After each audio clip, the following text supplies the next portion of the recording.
Hey YouTube, KB Coolers here, and as you can see, we're getting back in to play some Game of Thrones Conquest. I tried to make this video a little bit earlier, and the problem turned out to be that there was having some loading issues with the game. A number of people in my alliance said they were having issues with the map, so I think they're trying to get some fixes done for the game. I was able just to load back in just a second ago, so I'm hoping the load screen goes pretty well, but like I said, there has been a number of people talking about the game being a long time to load in, and then once you're in, the map may not load up at all.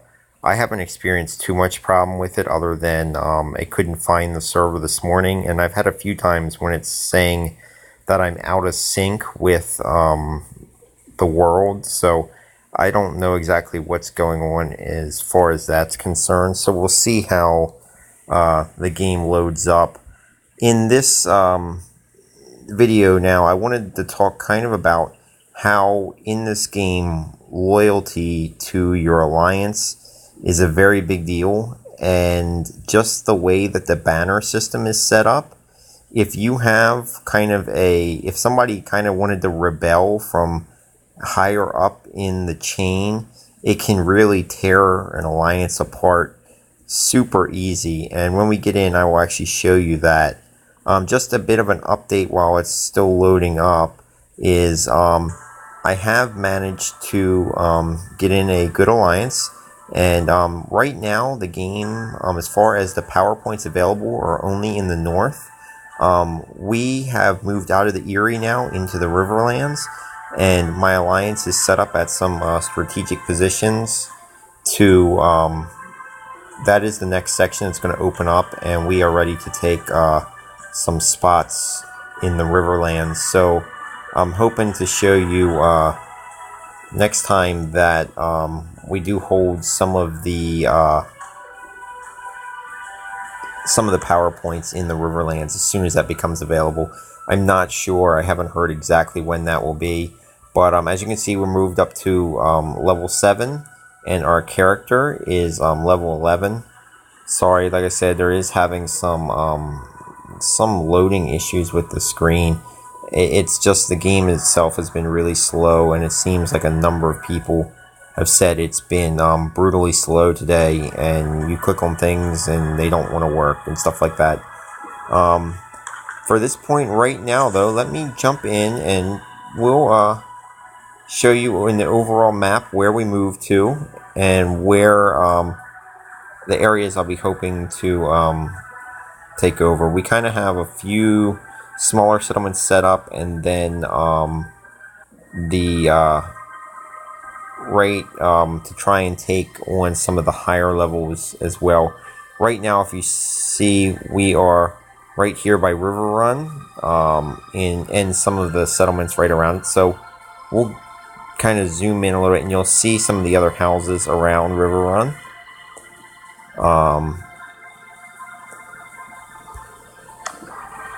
We'll go in here to the map, and then I'll talk about how as I mentioned earlier in the video, how the loyalty system works with the way that the banners are set up, and I'll tell you what happened to one of the alliances that I was in before I joined this one. So as we can see, here is Riverrun.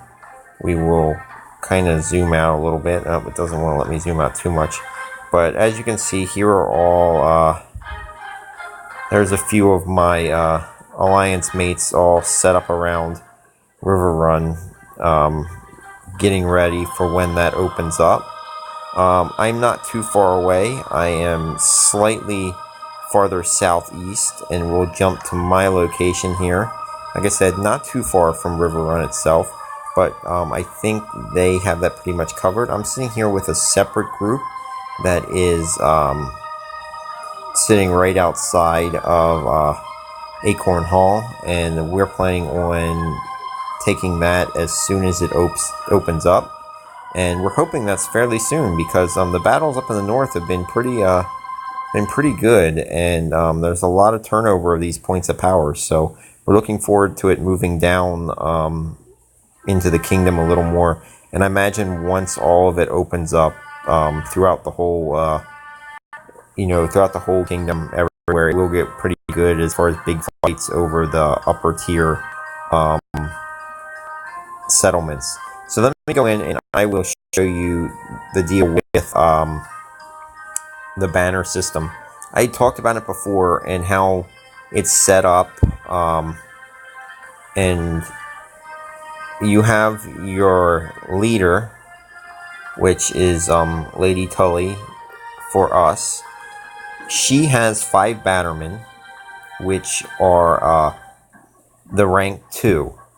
Each of those 5 bannermen obviously will get 5 bannermen of their own, as you can see, which mine is one of the ones that we have right now, and we'll just open it up so we can see me. I am I'm a tier 4, not because that I don't want to be higher to actually take over. It's just I'm not on as much as some people, so I don't want to hold anybody up.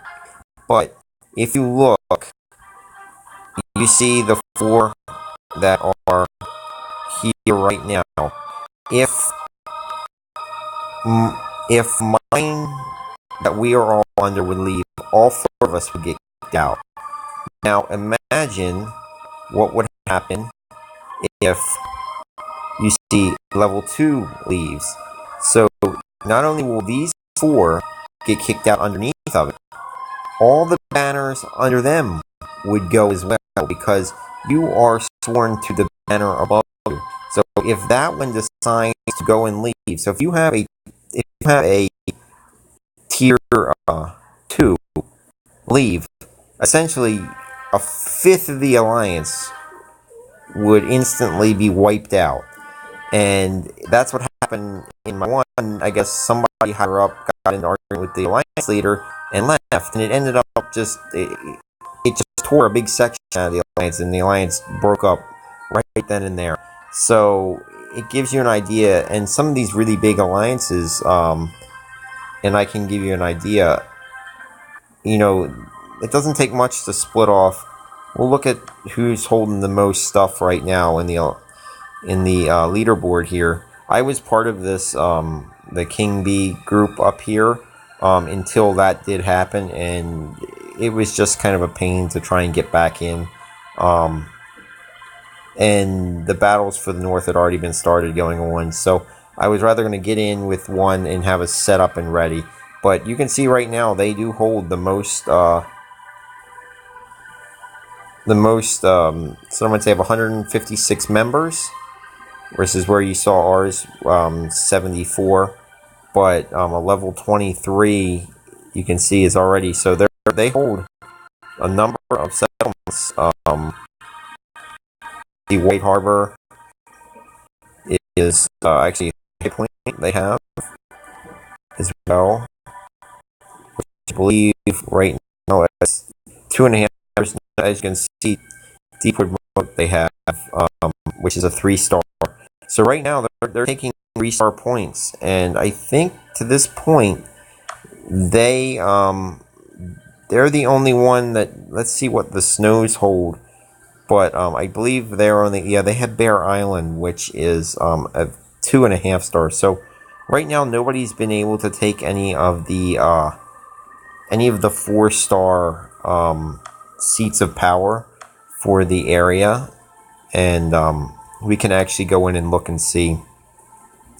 Like I said, right now the north is the only one with points of power open, and Winterfell is the 4-star there.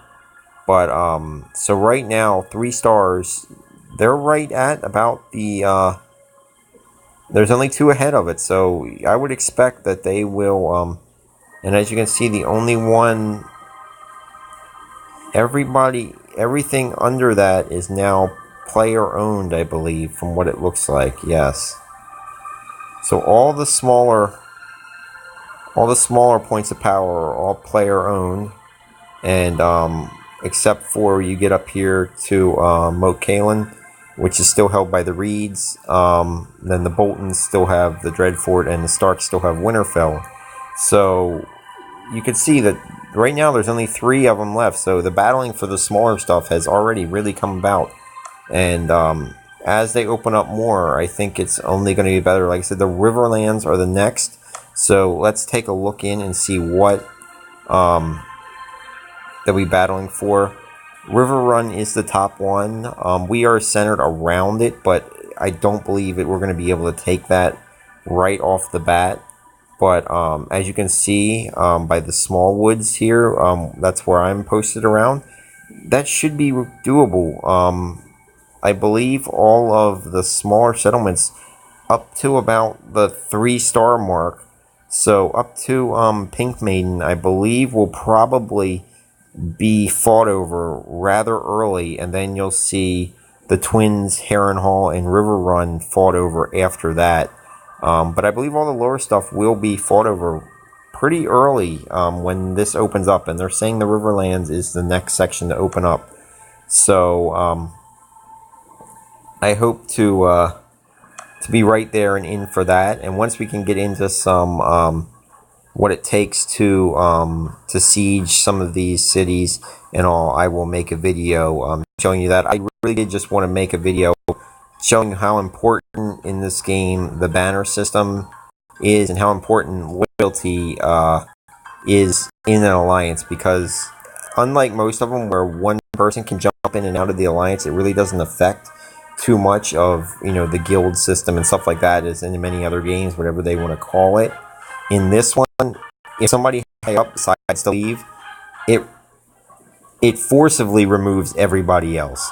They would have to realize it was happening, go out, find a new bannerman back in, and reset that whole tier up to have it create the alliance. And it just puts a lot of instability in there, which can be taken advantage of when you're talking about raiding and stuff like that.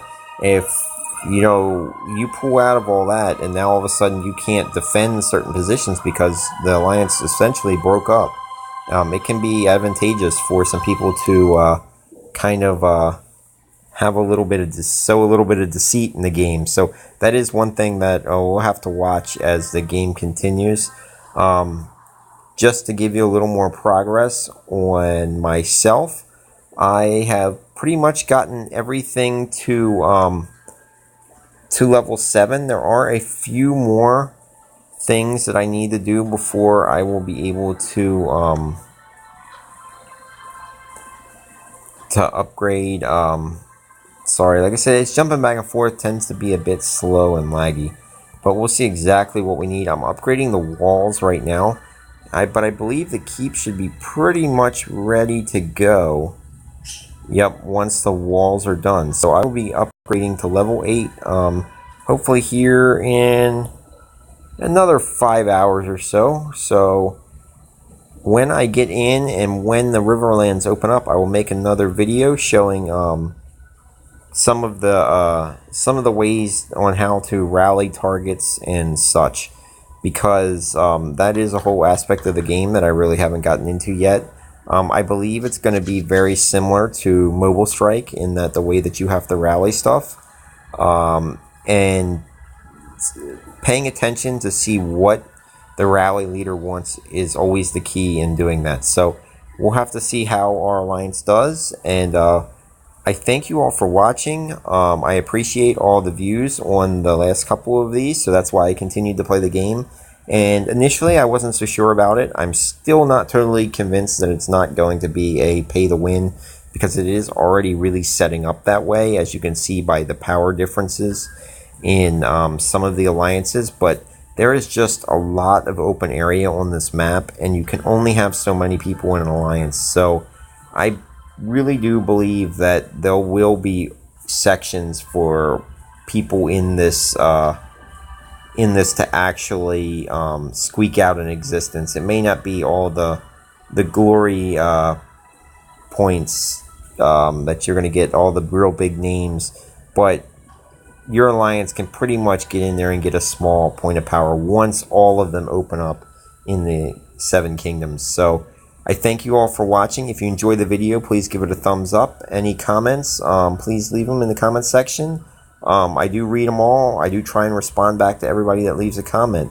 I thank you all for watching this video, and as always, guys, have a good day.